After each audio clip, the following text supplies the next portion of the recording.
This video made possible by the Global Innovation Exchange. Visit gixnetwork.org to learn more. Yes, we are ready to roll and excited for this next installment of the GeekWire Summit.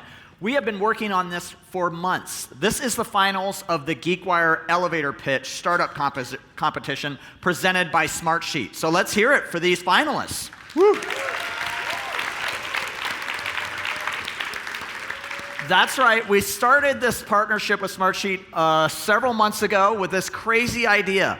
Let's have a startup pitch competition, but let's put people in an elevator at the Smith Tower and the Space Needle and see if they can pitch their business concepts in the 50 seconds or less it takes to get to the top. So what you're going to see today is the finals of this competition that we started months ago with 8 of the finalists who have advanced out of their groups.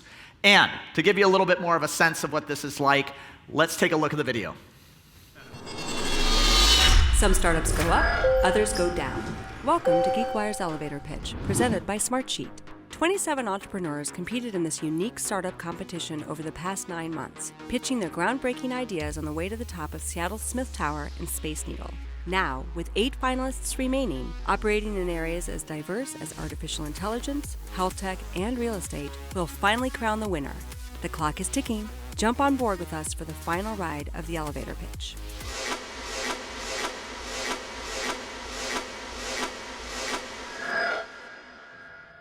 All right, here we go. So we started with 27 entrepreneurs across 9 episodes, and today we are truly going to decide who makes it to the top.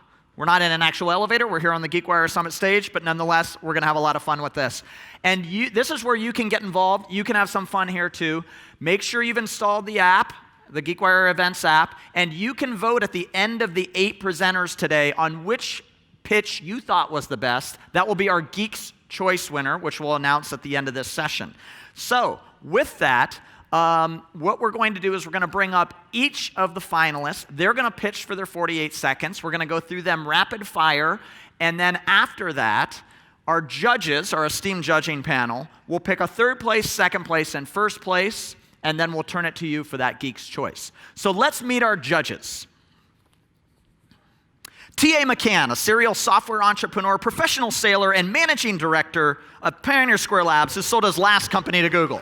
Yes, T.A., come on up. Heather Redmond, the power broker and former Getty Images executive who cuts deals as managing director of Flying Fish Partners. Chris Blessington, the marketing whiz who has helped grow Smartsheet into one of Seattle's next tech titans.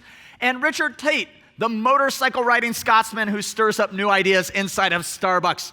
Welcome, all of you, for being here. Yes, many of these folks have been judges with us through many of the episodes, so have seen some of these pitches, and we're going to now pick the winner. You guys excited? Absolutely. All right, Richard, you ready? All right, Richard's always got the energy here. That's great. So we're going to jump right into it. Our first presenter is Kwame Bowler, the founder and CEO of New. Kwame, come on up.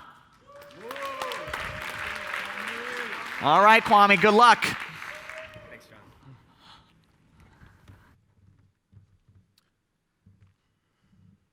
So, picture this. You're an Airbnb host with a second home downtown. Well, it's 11 o'clock and your guests just checked out, and like a hotel, you're gonna have to make sure that the place is clean, the linen's washed, and the toiletries restocked. A little difficult to do before 4 if you happen to work a 9 to 5, and that's where we come in. So New is a marketplace that connects Airbnb hosts with local cleaners. Through use of tech and ops, we route cleaners direct to the host doorsteps right after the guest checks out and before the next guest checks in. To date, we've handled over 2,500 cleans and have been in over 100 homes in effort of conquering this $10 billion problem. Our secret sauce is the linens and supplies. We prepackaged backpacks catered specifically to each of the hosts that we service to avoid the cleaner's need to have to do laundry on site. This allows them to do more jobs in less time to earn more. The world's largest hotel chain lacks a cleaning solution to match its growth, at least not until now. Hey, Kwame. Yes, let's hear it for Kwame, winner of the first episode of the elevator pitch and the Space Needle. And next up, it is Samir Manjur, CEO of Kensai. Let's hear it for Samir. Imagine if you can predict who is going to get sick and how sick are they going to get. If you can predict, you can potentially prevent. Kensai platform ingests various kinds of healthcare data about the patient, labs, vitals, encounter history, and predicts those kinds of adverse events. These insights are available to the doctors and caregivers so that they can proactively shoot for better patient outcomes and reduce the cost. We are just 2.5 years old and have grown significantly. We have operations in US as well as Europe and Asia Pacific. This is a very noble mission where we are looking for folks who want to be part of this and join our team as we fight death with data science. Thank you. All right, let's hear it for Samir, winner of episode 2 at the GeekWire Elevator Pitch. He was the CEO of Kensai. And next up is episode number 3 winner, Aaron Rothman, the CEO of Storm Sensor. Come on up, Aaron. Welcome. Thank you. Every year, 32 trillion gallons of stormwater runoff pours onto our streets, parking lots, and roofs. As it flows through our city's streets, it picks up pathogens and pollutants, overflows sewers, and contaminates our waterways. And yet we have no idea how this water moves through the millions of miles of old and overworked pipes beneath our streets until it's too late. Storm Sensor fixes that. Our network of sensors monitors temperature and flow of water as it moves through these systems, and it sends that data to our web app every 10 minutes. Cities receive insights and notifications, letting them know how their systems are functioning and where their priorities lie. Our sensors are free. Our customers pay a price for the data and the analytics on a monthly basis. My name is Aaron Rothman. I'm the CEO of Storm Sensor, and I'm very excited to create a world where we can look around and understand the quality of our water now and into the future. Thank you. All right. Aaron, you did it. Congrats. Awesome. Next up, we have Cassie Wallander, the co-founder of Invio. She was the winner of our health tech episode. Come on up, Cassie. Can I learn this? Yes. There you go. The clock is not starting yet. You've got I'm time. sure. Clinical trials are critical for getting new medicines to patients. But getting the necessary data quality and safety requirements is a manual and labor-intensive process.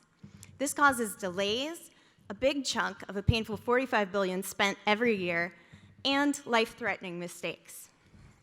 Invio moves research from a paper-based process to using machine learning to gain never-before insights. Through digitization, simplification, and automation, we make trials faster, more cost-effective, and safer. We're already in use in top-tier institutions like Cedars-Sinai Medical Center. This is a huge market opportunity across 14,000 clinical trials and an opportunity to improve healthcare options for all. All right, Cassie, congrats. Yeah, let's hear it for Cassie. Wonderful. Next up is Dan Greenshields, the CEO of Jet Closing. He was the winner of the real estate episode at the GeekWire Elevator Pitch. How many of you have ever bought a house? It was probably the process was opaque, confusing, cumbersome.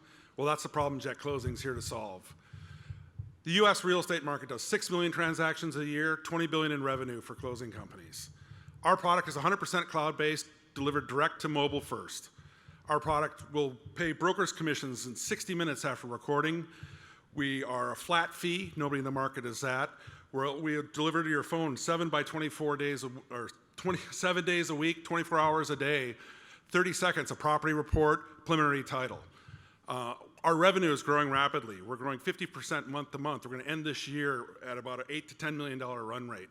My name is Dan Greenshields. Jet Closing is here to make the closing process transparent, simple for the most important transaction of most people's lives. All right, Dan. Good stuff. Good stuff. Next up is Boaz Ashkenazi, the CEO of Simply Augmented. Boaz was the winner of our AR VR episode. Welcome, Boaz. Thank you. I'm Boaz Ashkenazi, and I'm the CEO of Simply Augmented. And we're using augmented reality to improve the effectiveness of enterprise sales reps, specifically in industries where physical products are expensive and time-consuming to demo. So sales executives consistently complain to us about the lack of product availability and the high cost of producing physical mock-ups. We solve these issues, and we improve customer engagement and accelerate the sales cycle by using AR to enable prospects to visualize products in their environment in real time. We launched in 2018, And already our enterprise sales platform is in use by 2 of the largest furniture manufacturers in the world, Herman Miller and Hayworth. I'm Boaz Ashkenazi. We're Simply Augmented, the leader in augmented selling. All right, thanks, Boaz. Thank you, Boaz. As we speed through, our last contestant is Samaritan CEO Jonathan Kumar. Come on up, Jonathan.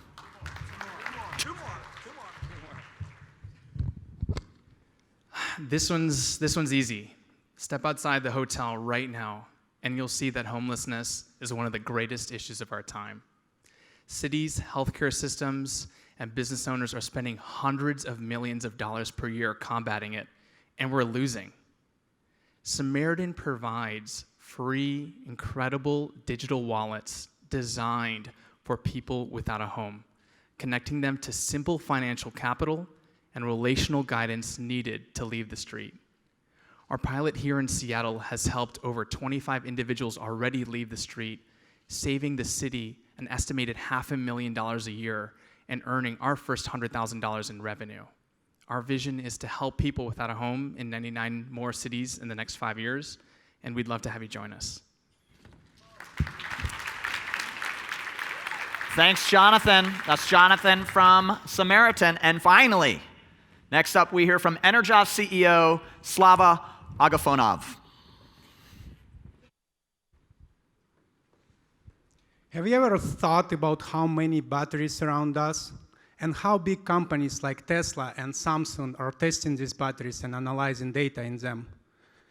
EnerSoft is a software analytics platform for energy storage. Unlike Tableau, we analyze energy storage and batteries.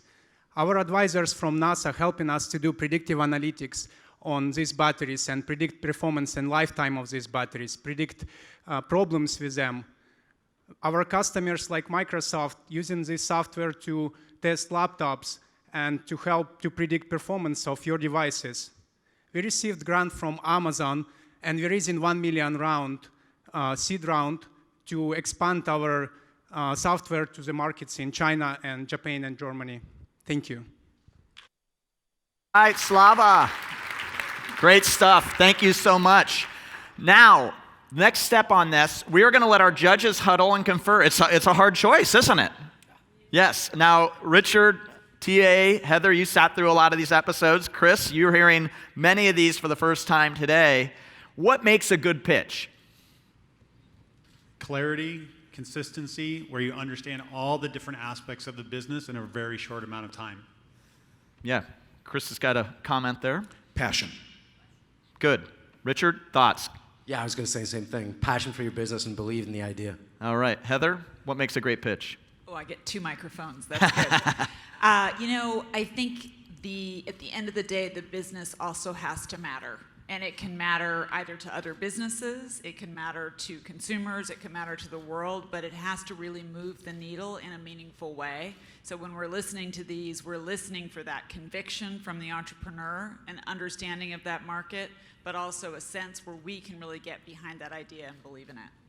Great stuff. Well, I'm going to let you huddle here, confer. You've got a hard job. You're picking 3rd place, 2nd place, and 1st place. You just heard some advice from our judges about what it takes to make a great pitch. So I want you to take that information now and go to the app. Make sure you're voting for your favorite pitch of the 8 finalists we had here today on the elevator pitch stage. And with that, I also want to bring up all of our entrepreneurs, and let's give them a really loud GeekWire Summit. Thank you and welcome. This is not easy, folks. Let's bring them all back up. Come on back up. Come on back up, everyone. And we're going to talk a little bit while the judges confer. We got a little bit of time. Everyone can sit down here, just spread out a little bit, hang out. Someone take advantage of the cozy couch. We got this big couch.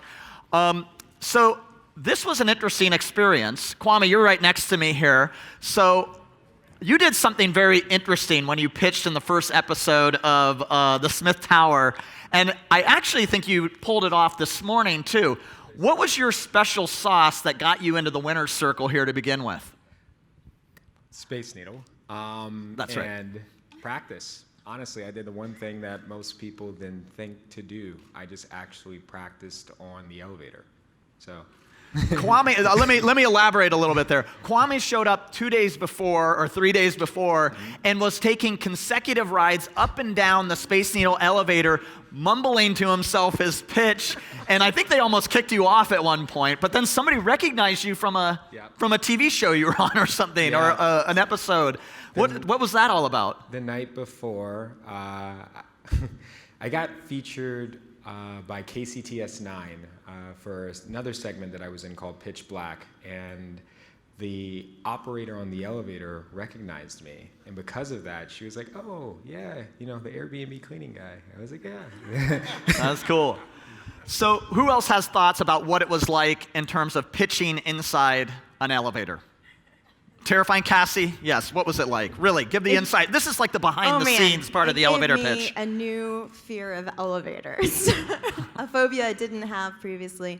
Not only was the pressure on, but my ear was plugged from sinusitis, and as soon as the elevator started, I was feeling good, and the elevator started, and I was like, oh my God, I'm in terrible pain. Yeah. It was awful. Okay, have you recovered from your fear of elevators or not? Or Not quite.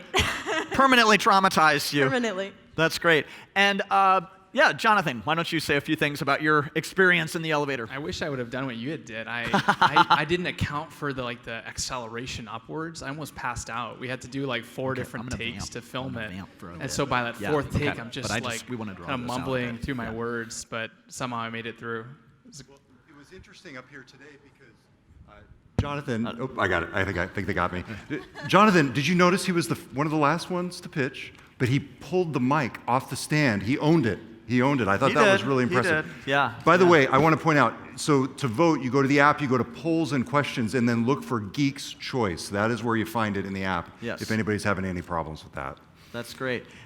Tell us what it's been like just building a startup in the Seattle area. All of you, eight entrepreneurs across a wide array of areas. Give us, Slava, your experience on building a company here in the Seattle area. I would like to say a big thank you to all our partners and Small Battery Labs who actually helped us to test our software and provided some guidance. Polaris Battery Labs in Oregon, they were tremendous help for our software when we started it.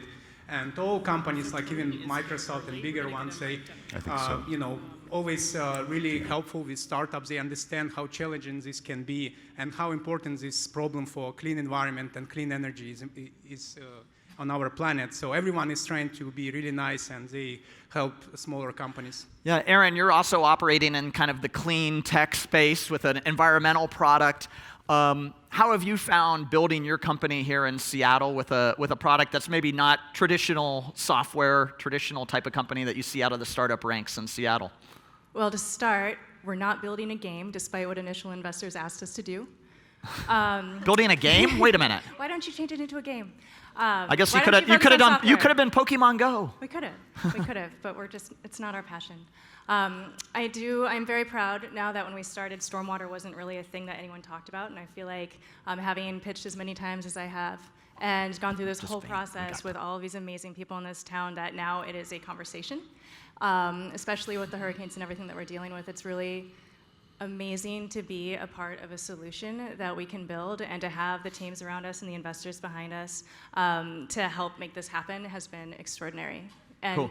Worst case, if I'm having a really bad day, I call a customer and they inspire me to keep going. So cool. I'm very lucky. Boaz, I want to ask you just a quick question about building in the AR, VR space here. Are you finding that this is a hotbed for that arena? Yeah, I'm actually amazed at, especially in the enterprise AR space, that there's a lot of support, mentorship, and a lot of excitement and activity in this town. So we typically think about the Bay Area being where all the action is, but I've been pretty impressed with what's happening in Seattle in that space. Yeah, great. And speaking of the Bay Area, Dan, I think you moved up from California, didn't you? Or you moved here from New York. I knew you were a transplant. How have you found the welcoming, or maybe not so welcoming, Seattle freeze? I think it's actually warmed up quite a bit because it's gotten a lot better. The city's a lot bigger. I mean, just the last 10 years. I moved here in 2000, and it's got the 3 ingredients: world-class research university, several of them actually, lots of startup capital, which it probably didn't have 15 years ago, from people doing really well at some large companies around here, and lots of talent. And so everybody in this audience, there's lots of opportunity. It's not quite the size of the Bay Area. but it's getting close. Cool. And Samira, I want to finish up with you. You're in a hot space, AI and healthcare. How are you navigating that? Because there is a lot of buzz, a lot of energy in this market. It's leading to investment capital. I know you have some great investment backers, maybe some more after your pitch here today. Talk about AI and healthcare, why that's a hot area right now. Yeah, I mean, if you want to be in healthcare AI, in general in AI ML, Seattle is such an amazing place to be. And we started just 2.5 years ago, and we are so blessed to be in this startup community where people have just come and helped us in every stage of our journey. Whether it is Microsoft, whether it is other larger entities around Ignition, which funded our Series A, and just entrepreneurs, such a tightly knit community. The most important thing that I would say that has been, I've been very touched with is we are a very social impact-driven company and a mission-driven company, and people have just come out and helped us so selflessly, connected us to the right folks, and done everything possible, just very, very selfless, and super indebted to the Seattle community for that. Thank you. Great. Thanks, Samir. I think we're ready. Judges, are we ready over here? We are ready. Has everyone voted? Everyone has voted. Does everyone want to find this out? Does everyone really want to find out the winner? Come on. All right.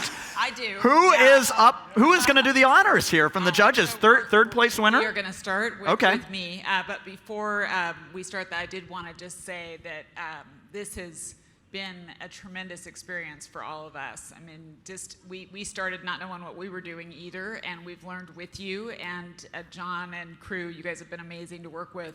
But this listening just to you in the last few minutes and talking about what you're doing with your businesses, what you think about this town, what you think about the talent here, the industries that we're building, I just think that's intensely inspiring. So I want to thank all of you for spending the time putting yourselves in those tiny little elevators, cramming yourselves into 48 seconds. I mean, this has been a true leap of faith by you, but what you have done for the community by being the first group who's gone through this process is just incredible. So thank you. You encourage me. You really encourage me. Yes. All right. So I'm going to talk a little abstractly just to keep the suspense going a little bit longer, but the entrepreneur who is winning third place, and these guys believe, they already won their division, so these are the winners of the winners. So we're talking about really heady competition here. But this particular entrepreneur has been rock solid. This is a person that I would let lead me into battle. I mean, the steadiness throughout the entire process, nerves of steel, the conviction that comes from having been a customer, having walked in the shoes of the customers that he now serves, the size of the business that he's trying to address, the team that he's built are just amazing and impressive, and I really look forward to seeing what's next with the business. So the third prize goes to Kwame Bowler, CEO of Kwame. New. Congrats to Kwame. Kwame.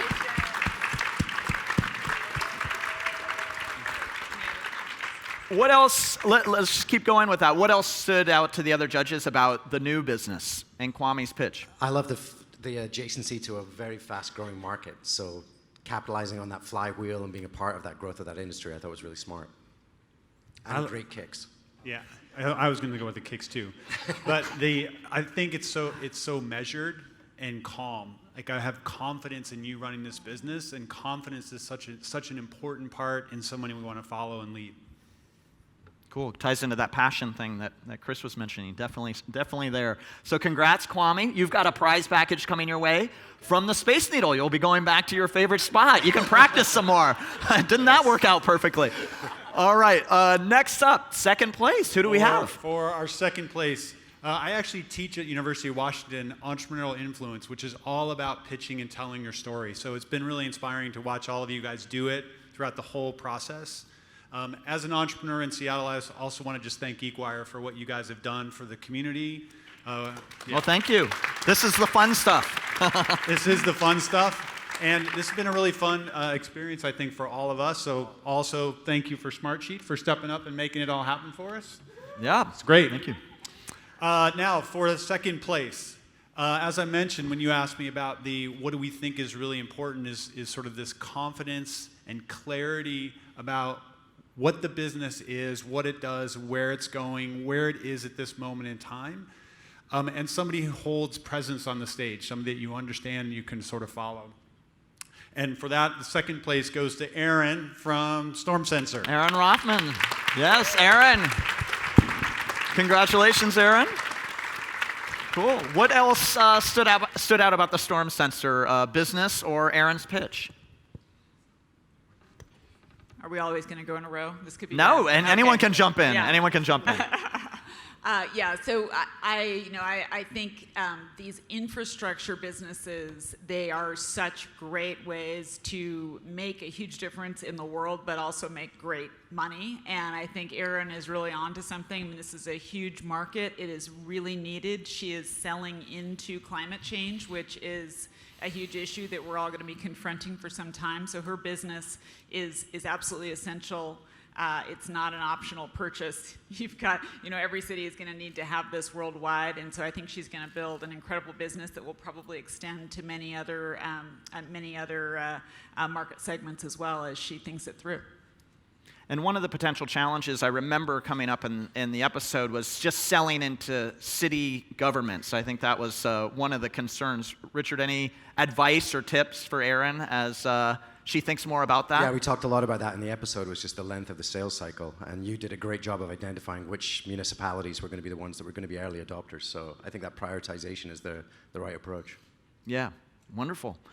Well, I think the time is here, correct? For the first place winner, we are so excited to have Chris Blessington here from Smartsheet.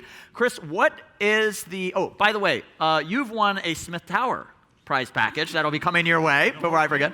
You didn't get the whole building, sorry, yes. But Chris, why don't you tell us what is up for grabs for our first place winner, the winner of the elevator pitch? You mean aside from the glory? Aside from the glory, I know. So just to start out with a couple things that folks have already said, GeekWire is so important to this community.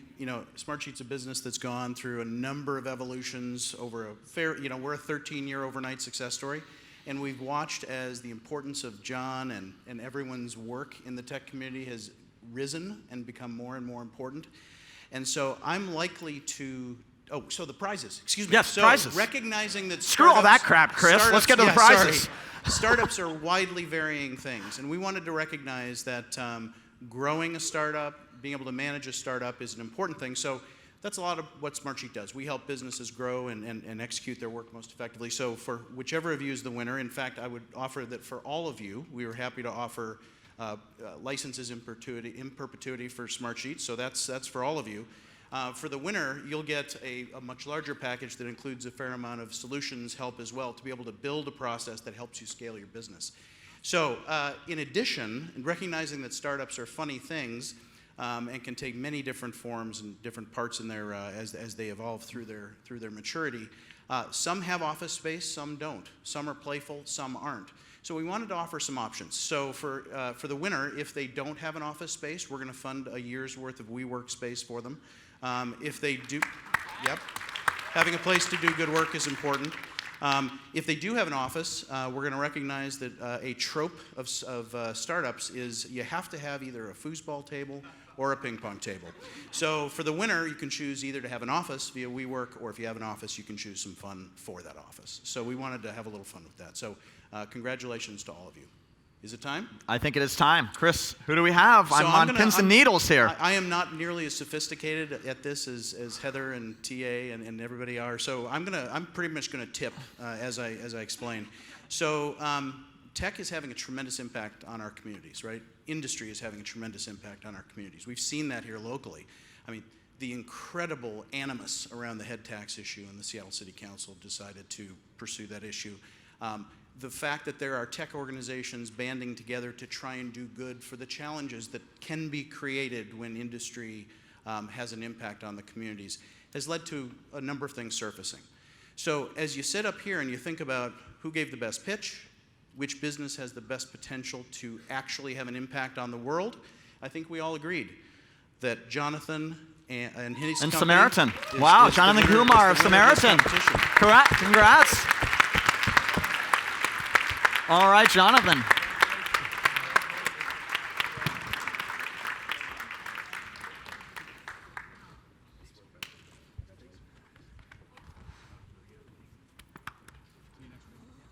All right.